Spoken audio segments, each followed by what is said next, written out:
ជួបបងនឹងបានហើយបានហើយ confidence បានទៅហើយបាទសាប់អញ្ចឹងបងមាន3សំណួរសួរណៃមកសំណួរចង់បានបានបាច់200ឡើង200ឥឡូវមកសំណួរឲ្យ200បាញ់ហ្មងតាមសំណួរពោព្រោះតបាយគេ2-0មកអញ្ចឹងសំណួរទី1តើ skin legend នៅ Mobile Legend មានប៉ុន្មាន skin សរុបទាំងអស់ចុះរាប់បានរាប់មក Lunox 1 Franco Alucard Mia Lucian និយាយទៅបាច់រាប់ឈ្មោះក៏បានដែរសំខាន់ឲ្យតាត្រូវប្រហែល skin ព្រោះដោយសារវារៀងច្រើនដែរគាត់លឿនអត់ទេហប់ដល់ខ្ញុំមិនដឹងលឿននៅ Franco Alucard Mia Lucian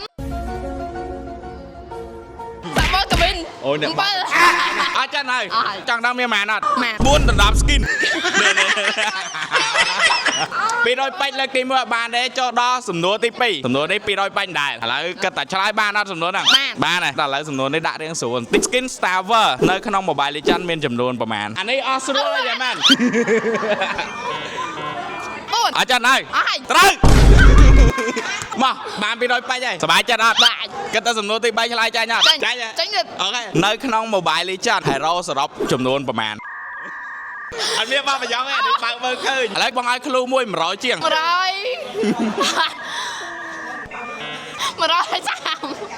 អូអ្នកបោះប្រយ៉ងសុតសាទៅនោះអ្នកនៅក្រៅបោះប្រយ៉ងសុតហ្មងហ្នឹង136ឥឡូវអស់ចិនហើយ130បាន136ខុសអូយ130គិតដែរមិនទៅដល់136អញ្ចឹងមិញច្រឡំនេះ6ដែរអ្នកបោះប្រយ៉ងឲ្យខុសអញ្ចឹងជាមួយនឹងណាយវាយបានតែ200បាច់ទេអត់យល់ណាយវាយទេអាសំណួរចុងក្រោយហ្នឹងខំដាក់សំណួរស្រួលៗឲ្យបាន400បាច់ហើយប៉ុន្តែគ្មានសមត្ថភាពយកទៅឆ្លើយ136ហេរ៉ូអីណាដោះខុសឆ្កុយស្រឡះយកទៅហ្មងហ្នឹង